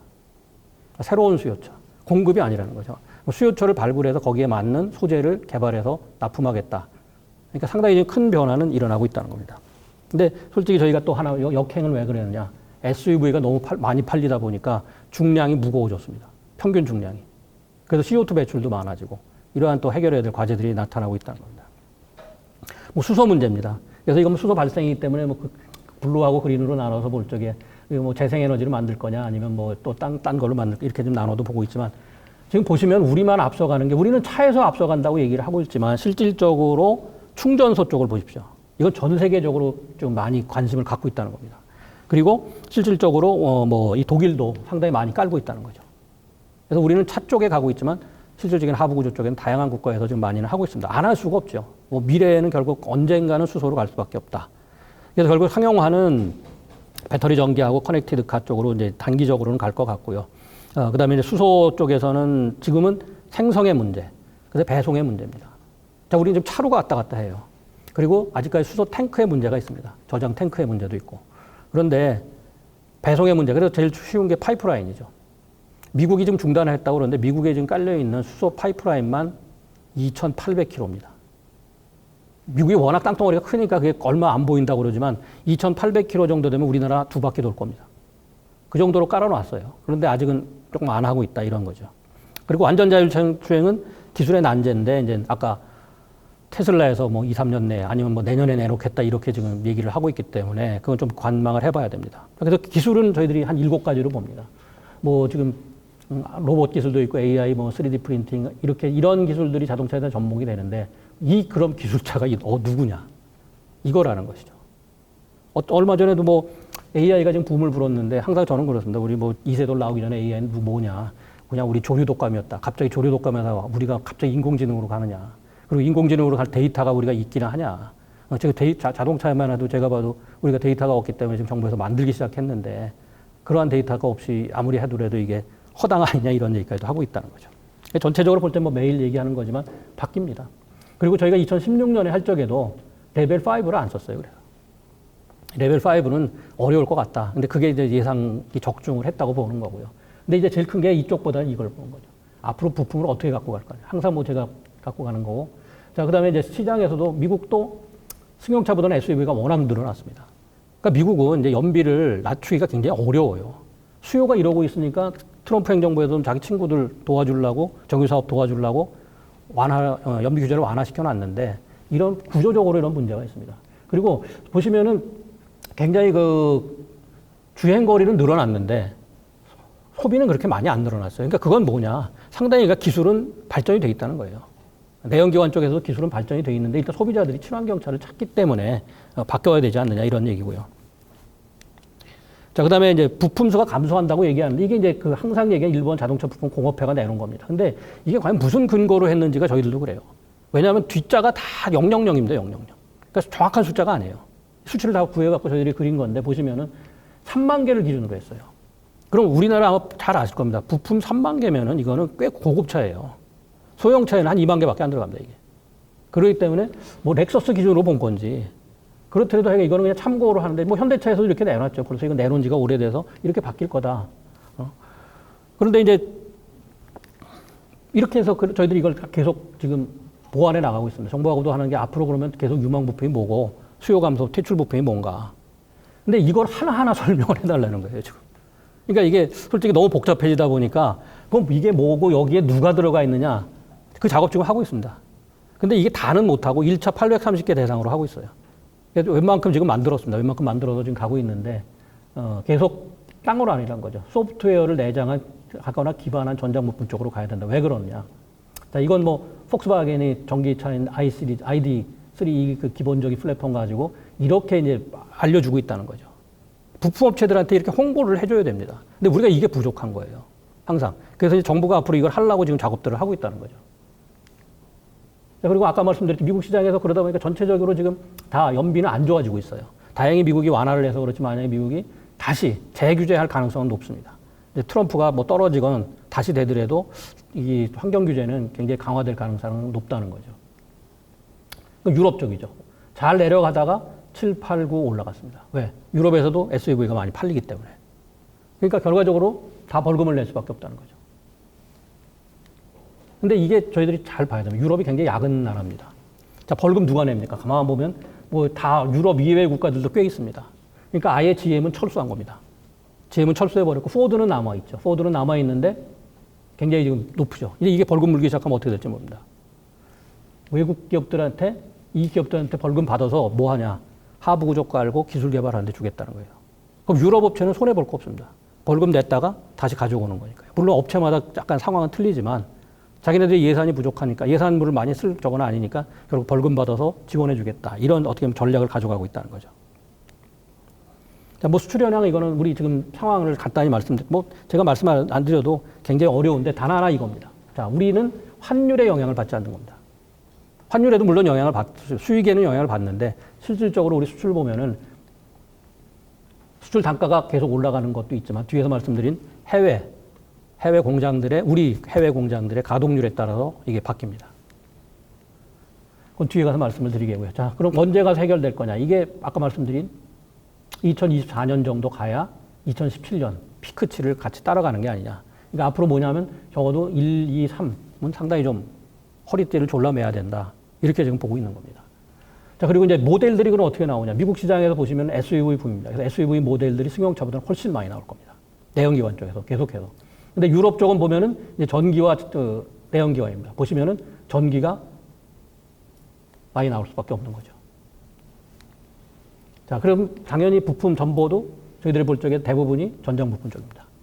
이쪽이 유망하다는 걸 수밖에 없고요. 그래서 핵심 부품은 전기차, 자율차 저희들이 그냥 쭉 적어 놓은 거고요. 자, 세계 자동차 부품 수요도 아까와 같이 지금 가장 최근 걸 보면 한 1조 5천억 달러에서 한 1조, 그러니까 이 사태에도 불구하고 계속 25년 가서는 지금보다 증가할 거다 이렇게 봅니다. 그러니까 부품 사업이 이렇게 뭐 굉장히 어려운 사업은 아니라고 보는 거죠. 근데 중국 아까 현대차 말씀드린 바와 굉장히 어렵습니다. 판매가 상당히 부진한 그러한 그 상황이 나타나고 있고요. 자율차입니다. 자율차도 도요타도 현대차도 17년만 해도 굉장히 10위권 밖에 벗어나 있었습니다. 그런데 이때 이제 현대차가 약간 앞섰다가 15대 되면 도요타가 앞섭니다. 그래서 저희들이 왜 이렇게 됐을까 갖고 굉장히 고민을 했습니다. 이 도요타가 갑자기 쭉 치고 올라왔고, 근데 이제는 작년 기준으로 보면 올해 평가 보죠. 현대차가 확 올라옵니다. 바로 이렇게 된 거죠. 지금 보시면 도요타는 아직도 10위권 안에 없습니다. 자율차에 있어서. 근데 현대는 이게 이제 현대 앱티브라고 썼으면 좋은데 앱티브 현대라고 쓴 게 이제 앱티브랑 그 합작법인을 만드는 바람에 갑자기 6위로 확 뛴 겁니다. 15위 여기 있죠. 제가 15위에서 6위로 확 뛴 거죠. 이게 이제 협력이 중요하다는 겁니다. 혼자 해서 안 될 거는 결과적으로 협력을 통해서 우리가 여기 눈여겨볼 게 결국 구글이 1등이고, 물론 GM이 여기서는 1등 했습니다. 왜? 크루즈 때문에 그렇습니다. 크루즈라는 그 자회사 때문에 자율차에 자기네들 여기 1등을 하다가 지금 웨이모하고 엎치락 뒤치락 하는데 바로 포드입니다. 포드가 그래도 2위를 차지하고 있다는 거죠. 기술력에서. 그 다음에 이제 크루즈가, 여기 다 미국 업체입니다. 그러니까. 빅3죠, 빅3. 그 다음에 중국에 이제 바이두가 들어가 있고, 또 인텔 모비라이가 또 미국이고, 독일 업체들은 이제 뒤로 조금 밀려 있다는 거죠. 좀 상당히 어떻게 보면은 자율차 쪽에서 미국이 다시 치고 나가는 겁니다. 그러니까 전기차는 자기네들이 할 수 없다고 그러더라도 자율차 쪽에서는 빨리 간다. 자, 그래서 아까 이건 자율차 시장인데, 보시면은 지금까지 투자가 한 600억 달러 됐었고, 앞으로 몇 년 동안 또 600억 달러가 투자될 겁니다. 상당히 그 많은 투자 자금이 요구되고 있다는 거죠. 그래서 이건 전망치인데 뭐 넘어가겠습니다. 이건 우리나라 지금, 자, 그래서 아까와 같이 완성차 현지 수출국에 대한 부품 수출이 대부분입니다. 근데 보시면은 20년에가 확 줄어드는 모습. 우즈베키스탄만 조금 늘어나고 있고 이런 모습들이 좀 보이고 있다는 거고요. 그 다음에 우리 내수시장 굉장히 의존도가 높아졌죠. 올해. 완성차 업계는 올해 굉장히 내수시장 굉장히 고수이기 때문에 그나마 버틴 겁니다. 이렇게 해서. 그리고 아까 수출과 현지 생산 추이를 보면은 이런 식으로 거의 저희가 상관관계를 갖고 있다고 보는 거고 해외 생산하고 수출 전체를 볼 적에는 지금 많이 떨어져 있다. 이렇게 좀 봅니다. 그리고 친환경차는 약간 상당히 상반기만 보더라도 지금 현대차만 하더라도 보시면 BEV만 약 4만 5천 대 정도 생산을 했습니다. 그리고 수출도 지금 많이 하고 있고 작년 5월부터 이제 노사 간에 협의를 해서 상당히 빠르게 가고 있다는 겁니다. 이건 뭐 실적이니까 넘어가겠고요. 근데 이제 부가가치 문제죠. 미국에서 이제 미국 정부가 15년치를 갖고 2015년을 갖고 한국과 비교를 한 겁니다. 약간 차이가 있습니다. 그러니까 미국에서 만드는 부가가치하고 우리에 만드는 부가가치 차이가 있고 이거는 이제 자율차 자유전동화로 갈 때 핵심 부분 이것도 계속 저희들이 업데이트를 합니다. 이런 쪽으로 뭘 해서 뭘 갖고 들어가야 되느냐 이런 얘기죠. 근데 이제 하나가 또 혁신 역량과 자체 부품업체 순대요. 자, 중국이 뭐 쫓아온다 이 얘기들 많이 하는데 여기도 보시면은 아직 중국도 전장은 약합니다. 아직 그러니까 그냥 범용 쪽에서 싼 가격으로 만들고 있고 대신 아까 우리가 이제 이렇게 보고 있다는 거죠. 전장 그런 100개 업체 중에서 어디에 위치해 있느냐. 매출액과 고용으로 본 겁니다. 뭐 매출액은 당연히 대경권이 1위, 여기 수도권 빼놓고는 1위입니다. 그래서 이걸 가지고 대경권을 전장 부품 중심지로 만든다. 정부에서 이제 지원을 해준다. 그런 그 계획들을 수립한 겁니다. 근거 없이 하는 건 아닙니다. 대신 근데 뭐가 문제냐? 사람이 문제입니다. 인력을 보니까 한 10,000명도 안 돼요, 이게. 그래서 전장 부품 쪽에 빨리 인력을 양성해야 되지 않느냐. 이런 겁니다. 근데 전체 뭐 우리 이거 다 합쳐도 거의 20,000명도 안 된다는 겁니다. 이래가지고는 이게 상당한 문제가 있지 않느냐. 지금 그렇게 보고 있다는 거고요.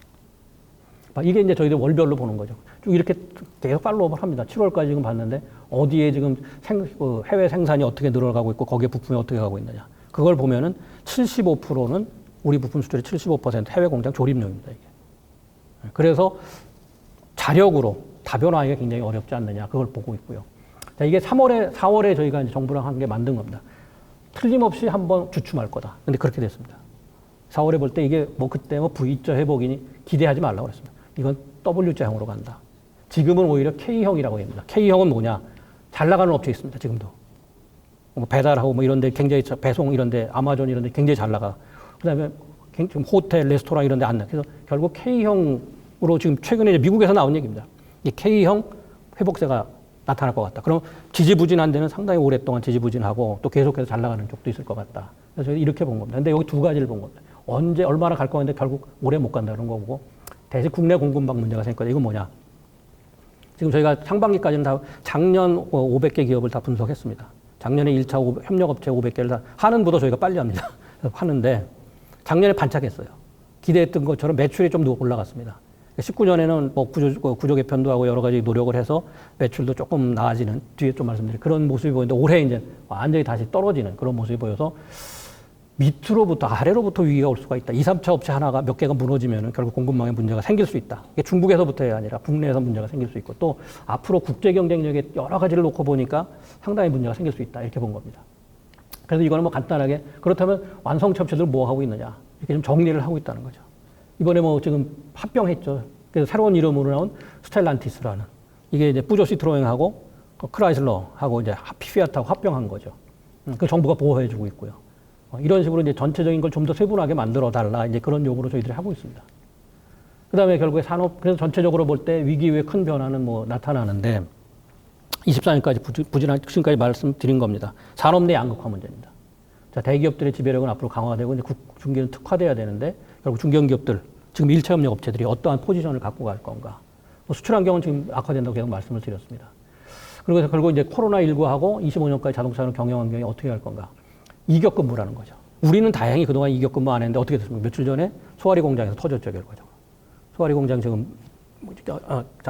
얼마 전까지 이제 문 닫고 있지 않았습니까? 며칠 동안. 상당히 그 선진국은 아예 강제로 2달 닫은 겁니다. 우리는 그런 게 없었다는 거죠. 그래서 그걸 잘 비교를 해야 되는데 그게 자꾸 우리 쪽에서 조금 문제가 있는데 잘못하면은 이게 확산이 되면은 바로 이제 문제가 되고 계속 외국에서는 이격근무들을 하죠. 포드도 그렇고 GM도 내년까지도 이격근무 하겠다까지 얘기 나오죠.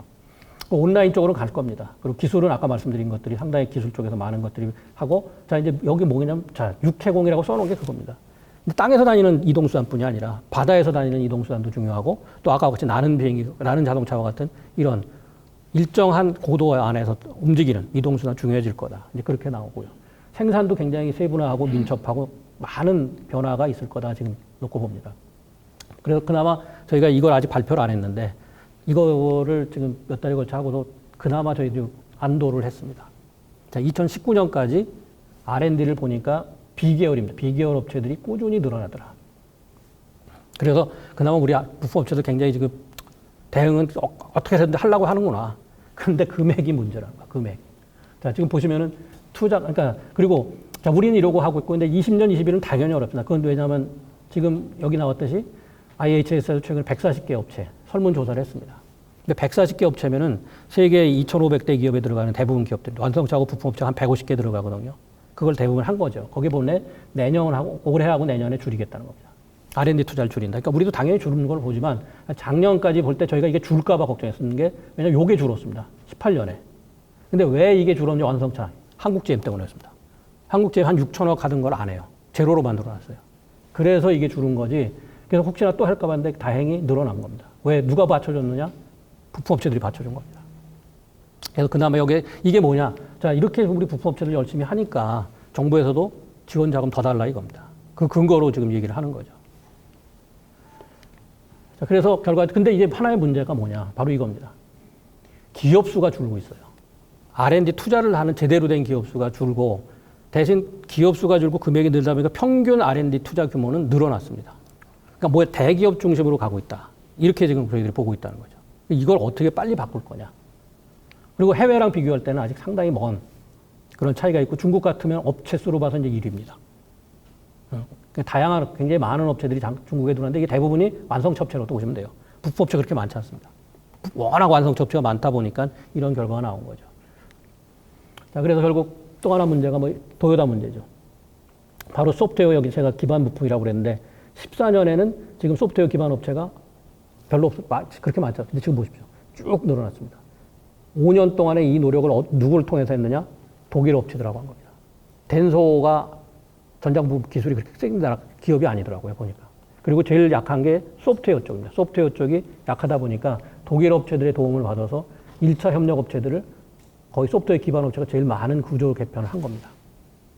그래서 도요타가 18년, 아까 18년에 잠깐 치고 올라온 게 그나마 났고, 자, 요번에 며칠 전에 발표했죠. 이 얘기는 안 하면서 자기네가 앞으로 내부적으로 상당히 이런 소프트웨어 기반 쪽을 강화하겠다. 그래서 미래차에 대비를 하겠다고 얘기를 했습니다. 그게 바로 근데 자기네 1차 협력 업체들은 다 준비를 해놨다는 거죠. 근데 우리는 이게 지금 아직 부족하고 대신 이제 경계를 해야 돼. 소프트웨어 쪽으로 많이 가면 리콜이 증가합니다. 미국에서 나온 통계입니다. 갑자기 확 증가를 하죠. 이게 바로 미국이 그만큼 아까 말 1200개를 바꿔놨다고 했듯이 굉장히 많은 업체들이 전장화가 되는데 거기에서 많은 리콜이 또 일어난다. 이건 경계를 해야 된다는 겁니다. 자, 그리고 16개 1위부터 16위까지 우리와 지금 19년권 업데이트를 안 했지만 했습니다. 근데 너무 차이가 납니다. 그리고 일본은 계획이 있어요. 21년까지. 근데 우리는 아직 계획은 없습니다. 내부적으로는 있을지 몰라도 이 공개된 게 없어서 저희가 볼 때 이 격차를 어떻게 줄여갈 건가. 근데 소비자들은 계속 아까 말씀드렸지만 안전, 편의, 보안 쪽을 계속 강조하는 쪽으로 갑니다. 그래서 뭐 이거는 미래차 가설에서 저희가 뭐냐 앞으로 국토부하고 지금 연구를 하는데 이렇게 합니다. 마스 쪽을 하면 어떠한 분야의 그 시장을 조사해서 업체들한테 제공을 해야 되느냐 때문에 이걸 갖고 가고요. 더 세분화해갖고 우리가 강약정을 보는데 보시면 안타깝게도 우리가 솔직히 부품업체들 자율차 쪽에 가면 거의 다 약입니다. 약. 이런 그래서 해결해야 된다. 자, 그다음에 뭐 전기차로 갈 때 서비스 업체들. 또 하나, 자, 앞으로 그럼 회복이 된다면 할 수 없어요. 지금 미국이 뭐 서베이를 워낙 잘해가지고 다 미국 걸 봅니다. 약간 우리랑 다르다고 보는데 미국에서 딱 결정을 두 가지가 했습니다. 첫째가 뭐냐. 제일 중요한 게 뭐 이건 당연한 거고 사람입니다. 사람을 어떻게 유지할 거냐. 사람 확 바꾸지는 않는다는 거예요. 앞으로 이게 다시 회복이 될 때 대비를 해갖고 사람을 어떻게 유지해 나갈 거냐. 그 다음에가 뭐 기술의 문제 여러 가지 문제라는 거죠. 그래서 이러한 것들이 상당히 그 인적 자원의 문제를 우리가 빨리 해결해야 된다. 그 다음에 또 하나 문제가 뭐냐. 결국 인적 자원이 지역에 남으려면 지역에 뭔가 연구소가 있어야 되지 않느냐. 이런 얘기들도 검토를 했었습니다. 지금 하고 있습니다. 그리고. 근데 과연 지역에 얼마나 오래 남을 수 있느냐. 하나 예를 말씀드리면은 최근에 하나는 미국이 과거에는 지원센터라는 걸 안 만들었습니다. 근데 몇 년 전부터 지원센터를 만드는데 우리하고는 약간 비교가 안 되는 게 뭐 워낙 큰 나라라서요. 국비 지원 규모가 한 지원센터당 1,000억이 들어갑니다. 뭐 원장님 와 계시지만 우리 대구에 국비 1,000억 안 들어가지 않습니까? 한 번에.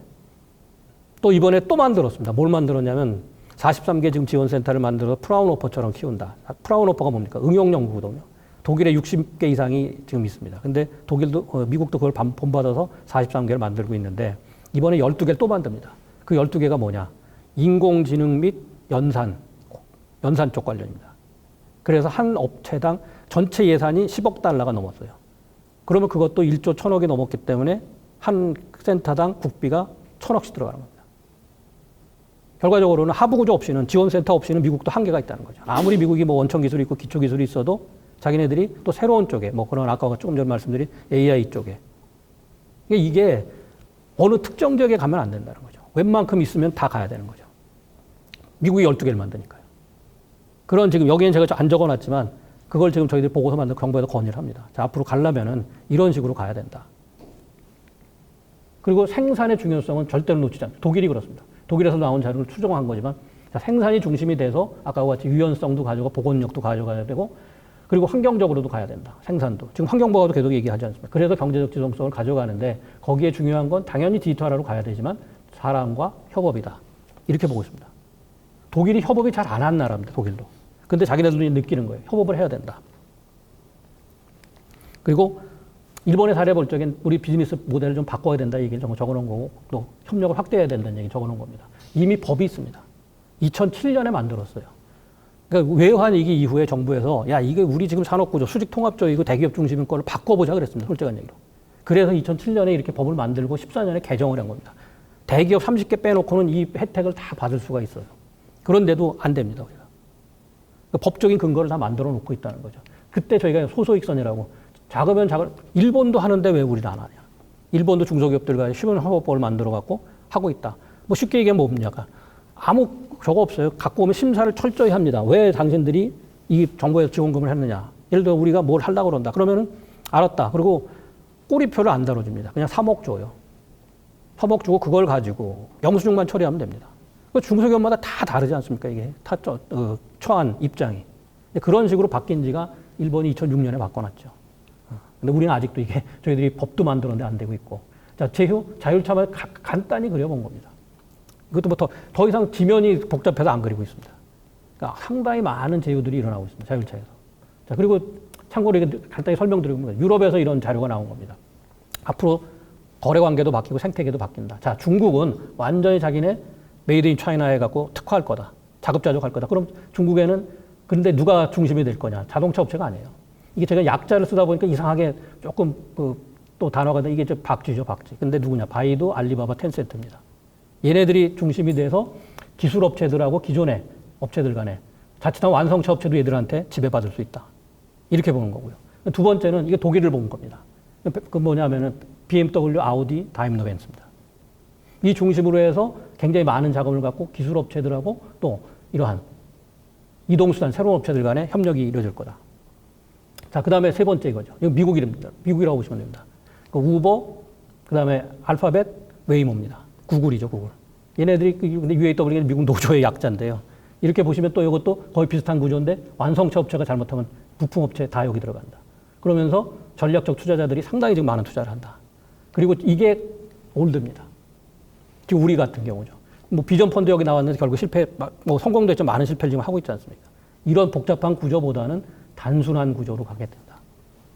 그리고 여기에 어떠한 그러니까 내가 어떠한 입장으로 이들 업체하고 앞으로 협력을 할 건가. 이걸 유럽이 고민하고 있는 겁니다. 근데 여기 보시면 확연합니다. 그러니까 ICT 업체, 그 다음에 고급차 업체. 여기도 ICT 업체죠. 그 다음 나머지 잘못하면 이 생태계가 별로 안 좋은 생태계가 될 거다. 이렇게 보는 거죠. 자, 마지막으로 말씀드리면 자, 학력을 지금 보시면 돼요. 저희가 고용부하고 계속 봅니다. 그러니까 2년제 이상이 계속 늘어난다는 거죠. 그럼 뭐 해야 되냐? 제가 고용부 가서 얘기했습니다. 사람 빼서 못한다. 지금 뭐 52시간도 있고 여러 가지 제약이 있는데 또 어떻게 재교육 훈련 한다 뭐 하지 말고 고민을 좀 해봐라. 이런 상황이다 지금. 우리 재교육 훈련 현대차도 안 하지 않습니까? 바쁘니까. 근데 안 할 수가 없어요. 지금 사람 자체가 바뀝니다. 자, 기술 인력 보시면 대구 그렇습니다. 아까 말씀드렸죠. 생산은 많이 해요. 큰 기업들이 많아서. 근데 사람을 보면은 수도권, 경기도에 다 몰려 있고, 경남북에 다 몰려 있고, 사람이 없다는 거죠. 이걸 어떻게 빨리 해결할 건가? 자, 미래차 고용입니다. 사람 준다고 고민할 필요 없어요. 제가 보시면은 내연기관, 지금 물론 18년까지지만 계속 늘어났어요. 근데 여기를 보세요. 지금 미래차 보면은 10만 명이 훨씬 넘어갔어요. 그러니까 사람이라는 거죠. 이런 문제들을 어떻게 해결할 건가? 그래서 아까 말씀드렸듯이 결국 돈과 사람 싸움입니다, 이게. 그리고 정책 싸움이에요. 정책 싸움이고 그 정책을 지금의 틀과 솔직히 내일 제가 그 정부 중앙교육공무원 가서 국장님들 대상하고 협의를 해요. 그분들이 뭐 한 10분이 미래차 쪽을 하겠다 그래서 제가 자료를 만들어 주고 왔습니다. 오늘 읽고 내일 만나 2시간 동안 토론하기로 했는데 다들 모든 부처가 자동차에 대해 미래차에 대해 중요성을 느껴요. 제가 지금 계속 만나는 부처만 10개입니다. 근데 이것도 잘못된 거예요. 자동차를 관리하는, 관여하는 그 부처가 10개라는 거는 너무 많은 겁니다, 이게. 잘못하면 배가 산으로 가요. 그렇지만 하여간 관심은 굉장히 많고 지금은 굉장히 좀 어렵다고 보지만 제가 볼 땐 자동차는 계속 성장합니다. 성장하고 대신 어떻게 빨리 변화에 따라갈 건가. 거기에는 자금을 어떻게 끌어올 건가. 그리고 사람은 어떻게 육성할 건가. 사람 또 바꾸는 것도 있습니다. 자, 그런데 정부가 다 해주고 있죠. 아까 저도 뭐 하나하나 아까 응모한 기업들은 안 봤지만 자동차연구원에서 이번에 70개 지원하는데 대구에서 얼마나 통과가 되는지 모르겠어요. 대구 지역 기업들이. 뭐 경상북도 지역까지도 포함하죠. 대구 경북 기업 얼마나 포함되는지 모르지만 상당히 정부에서 지금 다양한 지원 시스템을 만들고 있기 때문에 그런 쪽으로 적극적으로 들어오셔야 될 겁니다. 뭐 상세형 일자리도 있지만 대구는 아직 상세형 일자리는 안 하고 있지만 하고는 있지만 조금 그런 좀 부품 쪽에서 하고 있지만 그건 좀 뒤로 빠져 있고요. 상당히 많은 정부 지원이 앞으로도 이루어질 테니까 저희가 볼 적에는 이러한 그 정보 교환을 자주 해야 됩니다. 저도 지금 이렇게 만들었지만 또 다 바꿉니다. 한 달 있으면. 그렇게 빠르게 변할 수밖에 없다는 거죠. 네, 뭐 그럼 좀 시간이 지났지만 제가 뭐 강의는 여기서 마치도록 하겠습니다. 예, 감사합니다.